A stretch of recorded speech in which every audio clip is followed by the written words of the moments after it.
Dear students, welcome again. Welcome to the module DPR3704, which is Production Digital. I am Dr. Silikani, the primary lecturer for DPR3704, and I work on this module with my colleague, Mr. Mudiba. This is a follow-up class on assignment 01, assessment 1. What is important to remember and what is important to do for assignment 1. So most important is you must approach an NPO. You must work with an existing NPO. You cannot create your own NPO because you cannot give yourself that knowledge of an NPO since you are not working for an NPO. So in most cases, I've been inundated with emails from students who seem as if they do not understand the assessment. And it was clear even in the first class that it is important that you work with an existing organization because that's where you can get the necessary information that you need to complete this assignment and whereby you can have the sufficient feedback in order to create a blog which is meant to resemble as a professional website. So concerns, there are students who have gotten permission to work with organizations, but the problem is that the organization fears that you will duplicate their content and in fact jeopardize their reputation. In this particular instance, we go back to the announcement that was made, the resolution that you use a pseudonym, you use an alternative name, you create this name, you can consent with your contact person at the NPO to say if the organization is not comfortable with my use of their name, I am willing to create a pseudonym so that I protect the name of the organization. And then in that particular instance, you will not be duplicating content because in most cases, some NPOs, they would say they already have such content, for example, social media pages. So by using a pseudonym, you'll be able to create or duplicate what they have. In fact, being informed by the contact person with regard to the updates that they've done on those particular platforms. So keep in mind that while we say big organization pseudonyms, you can also apply the same principle to organizations that are fearful of a duplication that can actually jeopardize their own reputation. So keep in mind that there is no need to say the organization is worried. You just create a pseudonym and then in your assignment, in fact, in all of your assessments, you keep on mentioning through a declaration that the pseudonym was created. You can even highlight this in the consent letter, the letter of authenticity that must accompany every submission. You can also indicate this on the side. You can even sign and write it and say, for the purpose of this particular module or for the purpose of creating a blog, this particular organization was used, but in the interest of actually protecting the reputation and name of the NPO, we had to create an alternative pseudonym.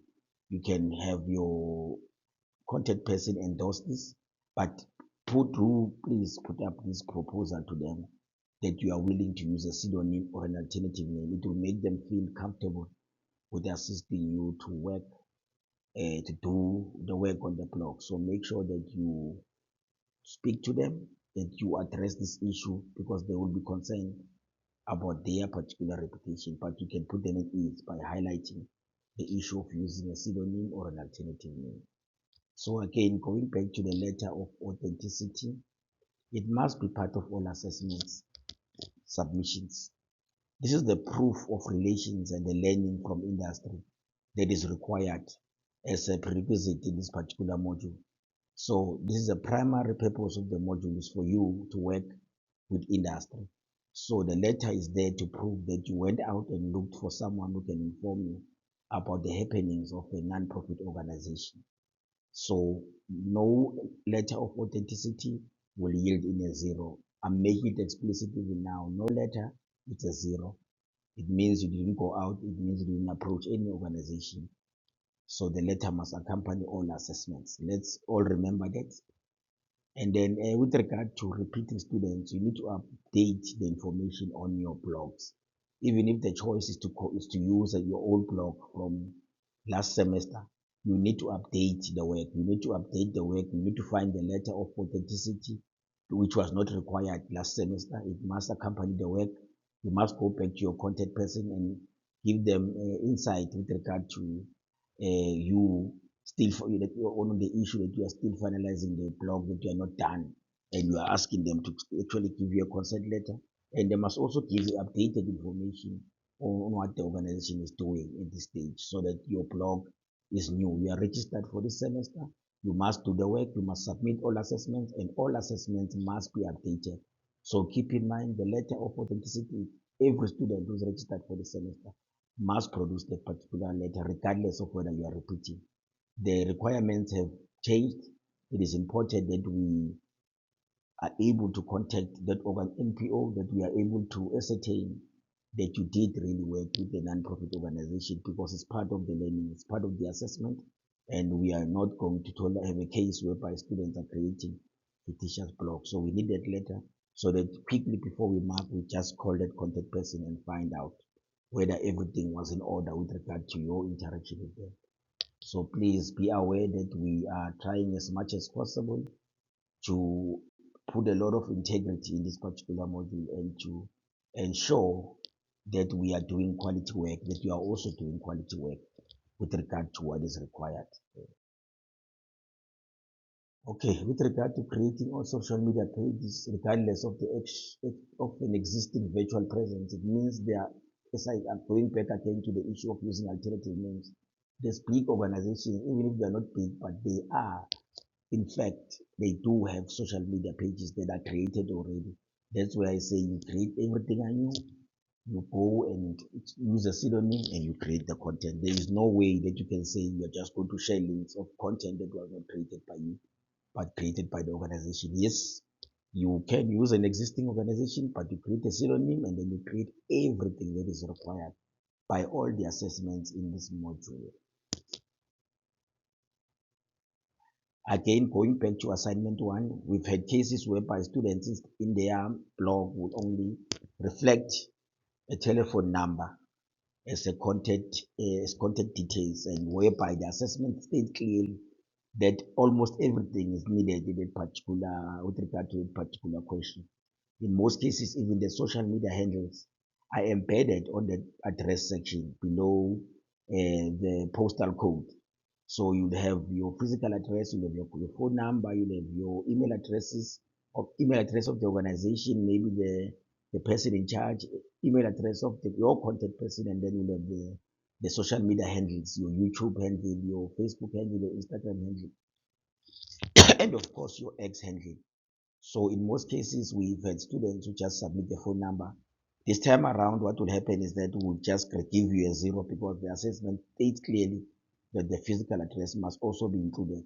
Again, only putting up a phone number gives us the mindset that you didn't go to an organization, that you've created your own fictitious organization, and you've gone against the requirements of this particular module. And henceforth, in that particular instance, we'll give you a zero, and then we'll go back to your letter of authenticity and we'll call your contact person. If they are unreachable, and we call the NPO to find out whether really you did go to their offices and work with the contact person. Once we establish that that was not done, then you know what must be done. It means that you didn't do proper work, that you must be given a zero in this particular module. You can put it on the level as it is dishonesty. You can put it up as actually pleasure, not plagiarism, but it is dishonesty, because you are asked from the onset to approach a non-profit organization as part of the assessment. So you cannot say you are practicing law and then you are asked to go to court, and you don't go to court, and then you come back and say you were attending court when you didn't go to court. It doesn't make sense. I think that is a bad example, but I believe that you do get the message with regard to why we want you to actually go out there and work with non-profit organizations, because there's going to be a lot of learning on your side, practical learning with regard to engaging society, engaging people on a digital platform, engaging people and working with organizations and establishing their challenges and whatever that they come across. And then that also give you a good knowledge or a good insight into what goes into the work of a modern public relations practitioner, especially where organizations are online in this present era. And then with regard to the stories that must be written for assignment one, all the stories must appear on the blog. You cannot just give a one line and say it's a story, but the story, at least the minimum of a paragraph with regard to the four successful stories, they must appear in order for you to be given the maximum marks of 5. It must be 4 successful stories. And then again, with regard to, I think students are missing the point of 2 future events. That those 2 future events must appear as in a press release, not just events standing outside and not being written in the format of a press release. That comes up with the examination, whereby you are asked to put up events for 4 annual events, and there it's not stated that you must put them in a press release. But in this particular instance, with regard to assignment one, they must appear in the form of a press release. So on the announcements, there's an announcement around press releases, whereby you're taken to a site whereby you can see the different examples of press releases, so that you are able to write up a proper press release and submit and actually upload it on your blog for this particular assessment, which is assessment number one. Again, I think it's important that you understand that with assignment one, you are starting a blog. With assignment two, you are adding more content to the blog. With the examination, you are finalizing by populating the blog with even more content. So what I'm saying is that when we mark your examination, surely the content that you deposited for assignment one must also appear. It must still appear, because it's a work in progress and you are adding on to the blog. It can't be that when you are submitting the examination, the vision and mission is not there, but you submitted assignment one and you removed content. You are building on it, and then with the examination you are finishing it and populating the blog, and even inserting information in the social media pages and engaging on those social media pages that you create for your particular non-profit organization. Thank you very much. If there are any burning questions, please do send them via email. I hope that I've addressed fundamental issues around assignment one. But if there's anything that is still outstanding that you feel is confusing, please do send those emails. I go through those emails, I respond to students, and then what I do is that I ensure that some of them I put them as frequently asked questions, and I address them in this particular platform, which is these particular classes. Thank you very much. Please do take care. There will be a follow-up class next week with regard to assignment one. And please keep in mind the deadline. The deadline is very much important. Thank you very much. I don't think at this particular stage we could speak of an extension, but I will see probably next week with regard to that particular issue. I will say from at this stage, make sure that you submit on time. And then again, with regard to students who are experiencing difficulties with the module, you are more than welcome to send draft of your assignments to me before the official submission date. I'm willing to peruse and then give a review to say this is correct, this is not up to standard, please do this, please add this. It's good advice. It will help you to ensure that you actually succeed. Thank you very much. Everyone is welcome to send a draft. It doesn't mean that you must only be a repeating student to send a draft. You are more than welcome to send a draft. Thank you very much. Bye-bye.